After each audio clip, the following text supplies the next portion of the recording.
Philip findeth Nathanael, and saith unto him, We have found him of whom Moses in the law and the prophets did write, Jesus of Nazareth, the son of Joseph. Well, that's a bit much for Nathanael. He pauses and he says, wait, seriously?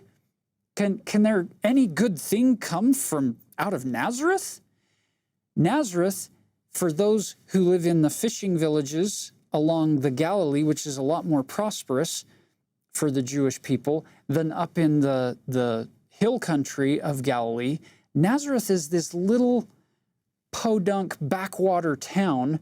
It's not a town of consequence. And so if you have grown up with these expectations of Messiah, you might be a little shocked to find out that the Messiah had been raised to maturity in a very small town that you never thought much of. You might expect the Messiah to have come from a very prosperous... From Jerusalem, right, the capital city, near the temple, right?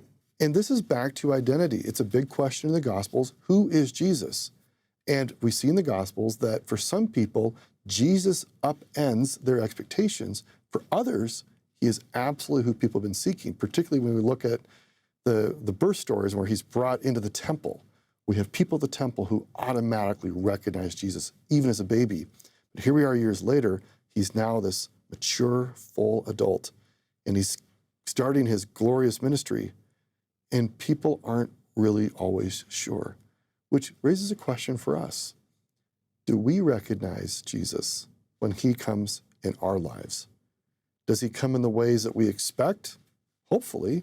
Or does he sometimes show up in ways that we don't expect, and if we're not paying attention, we miss it?